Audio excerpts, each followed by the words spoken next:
Hi. So we'll discuss now finally block in that. We have already seen about the try catch, and now I am going to discuss as the finally block in that, right?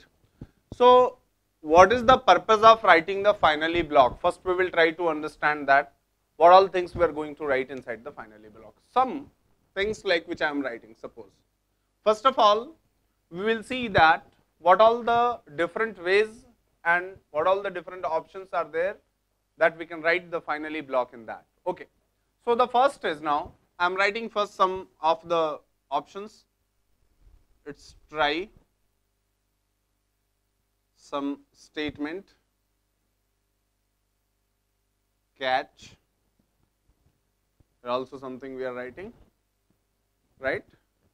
And you can write here the finally block, and here also you can write some statement. Okay. Now inside this, you need to look at that, like, see, finally must be the last, number one. Finally must be in the last, that is the try, catch and finally. Next thing is, there must not be any statement between try, catch and finally. There must not be any statement which, like, if you are closing it within the try, so here with this curly braces and catch, there should not be any statement, or there should not be anything inside. And similarly here inside the finally also. So try, catch and finally we can write like this. Now again, second option is, we can write here the try, some statement I am writing. So try I am writing with some statement I am writing, catch I am writing here. And again what next I am writing is the finally also something I am writing here, fine. So when I am writing the finally, so one finally which I have written, and again after that also we cannot write one more finally, we cannot write this statement here.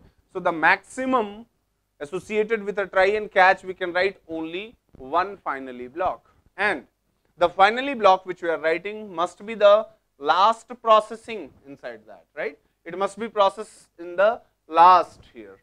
Again now when I am writing, let's say, like, suppose in that itself, the third option which I am writing, so associated with the try,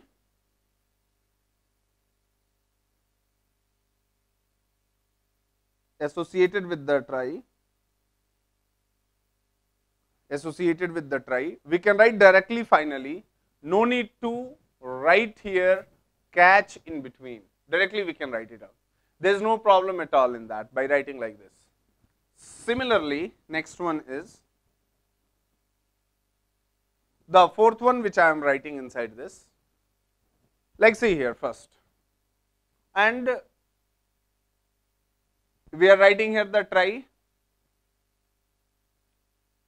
catch we are writing,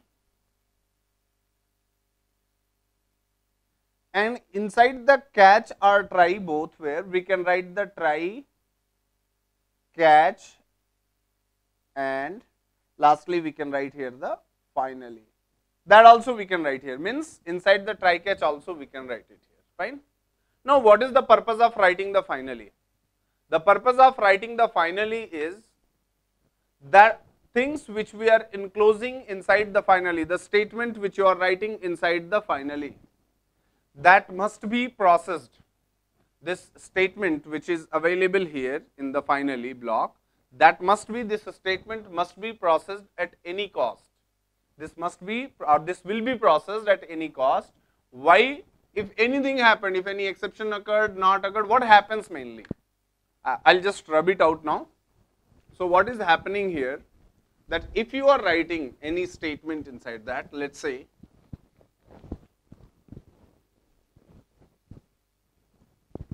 if I am writing, suppose, what I am writing now, try, some statement one you are writing, catch, some statement 2 you are writing, and here also I am writing the finally some statement 3 I am writing. These 3 different options which I am writing. If some exception occurred here, if the exception occurred here at this stage, statement 1, if the exception occurred, then only your catch block will be processed. If a statement of if here exception not occurred, then this catch block will not be processed.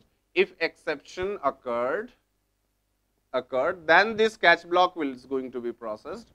If the exception not occurred here, then the catch block will not be processed at any stage. Like here, if the statement here in this, if the exception not occurred, so this catch block is not going to process. But in all the cases or in all the ways, this finally block which is there will be processed at anyhow, at any cost, right? So the finally statement which we are writing inside that, whether exception occurred or not, whether anything is done or not, this statement must be processed in that. Hope you are getting my points clear inside that, right? There is a case when exactly finally will not be processed. When exactly finally will not be processed, like suppose for example, when you are writing something, what you are writing now? Suppose you are writing here try,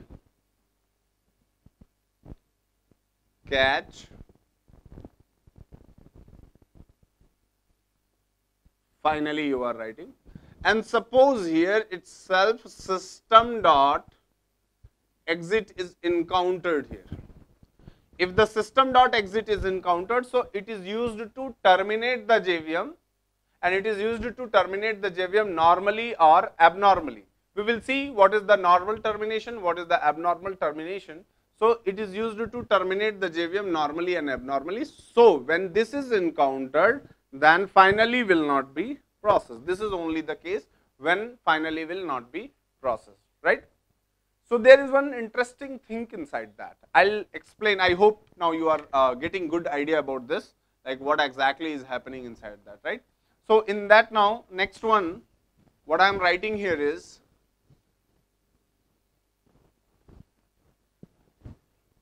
I am writing something. What is that I am writing here is, suppose there is one method, any class we are writing, class, let's say some class hello you are writing. I am writing a very simple code in that.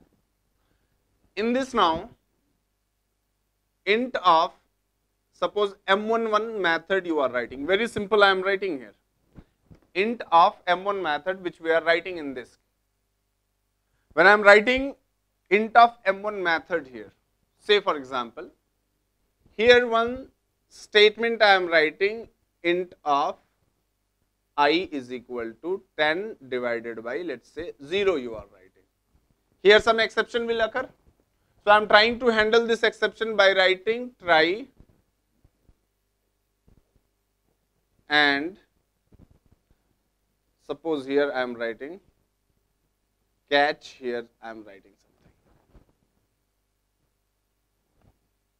And now understand this point. After this now, return of, suppose you are writing 10 here, this is your return statement number 1, point you write it down here. Here some statement you are writing, here one more statement you are writing, return of what next you are writing now? 20. Now here in these cases you need to understand some very basic points in that. What all the basic points which you need to understand is, suppose m1 method is there here, right? So from here if I am calling, understand here, if I am calling like creating the object of hello h1 is equal to new of hello, I am creating the object of this class, and immediately after creating the object I am calling h1 dot, what is that now? m1 method I am calling, right? In this case what happens? When I am calling the m1 method, so this line is being processed. When this line is being processed, when this line is being processed in this, so immediately here exception will occur. What will happen now? Exception will occur here. Whenever any exception occurred, see here exception occurred.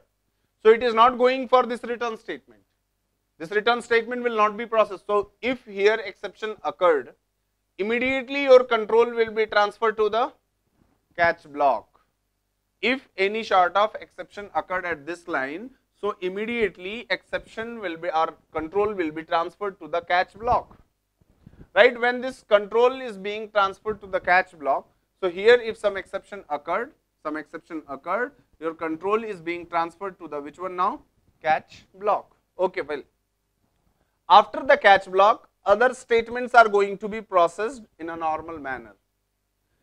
And this is going to be the return value of this method which you are calling. If you want, you can store this return type, return value, and you can use in your program. What next happens? Suppose when you are calling this method and the second stage, what happens, like you are dividing it by 1 and here there is no exception occurred. If no exception occurred over here, if there is no exception occurred at all at this point of time, if no exception occurred at this one here if no exception occurred, then this return statement will be processed. If here exception is not occurred, so immediately this return statement will be processed. Whenever any return statement is encountered, immediately your control will be transferred to the caller of a method. Here your control will be transferred. Fine.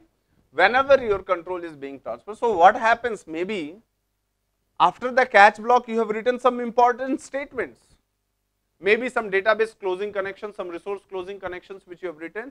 So now due to this return statement, these other statements will not be processed. Other things which is there inside that will not be processed in that. So when all that is not being processed, when these all other statements are not being processed in that, so what happens in this? When this return statement is not being, so that time your task is left in that case, right? So in order to make sure that no, this statement must be processed in any ways, like exception occurred or not, let's say I'll just write the same code again. So in that, what you are doing now, let's suppose int of I is equal to 10 divided by 1 I am writing, catch, here also I am writing something, and then finally here see that int of I is equal to 10 divided by 1 I am writing, return of suppose I am writing 10. Finally here, in this finally now, I am writing some statement again that is to be processed, and here also some return of suppose I am writing 20, and here also some statement I am writing. Fine. So I will make it some things. Statement 1 and statement 2 I am writing here. What happens now? See in this first one, if no exception occurred, then this return statement will be processed, and whenever this return statement will be processed, at that time itself control will be transferred to the caller of a method. When this control is being transferred to the caller of a method, when your control is being transferred to the caller of a method, here control is being transferred to the caller of a method, then before transferring the control to the caller of a method, JVM will do the following task. What all following task? Number 1, what all task is being done by the JVM? By JVM, what all things are being done? Number 1, internally JVM checks whether any, or before transferring the control, JVM checks whether any finally block is there or not. Whether any finally block is there or not. Again, if any finally block is there, so that will be processed, processing of finally will be done, processing of what will be done now? Finally block will be done. And the third step, first one now, finally block, it is there, that will be processed. And third, after processing the finally block, immediately control will be transferred to the caller of a method, which means that after transferring or after processing the finally block, these other statements will not be processed. Fine. Now the same thing, what happens when this return statement, like suppose when here you are writing 0, exception occurred, let's say. So when exception occurred here at this stage, then this return statement will not be processed, and immediately when return statement is not processed, catch block it is coming. After the catch block, it will process this finally block, and after processing this finally block, other statements outside the finally will also be processed. So hope you are clear with the finally block processing, how internally this finally block is being processed. So in one shot, if I'll say that the finally is used, the finally block which is there, that is used, finally block which is there, that is used to perform the resource cleanup, or you wanted that some code has to be processed at any case, so that you have to write inside where now? You need to write inside the finally block exactly, and then exactly that will be processed, that will be done. Is that okay now?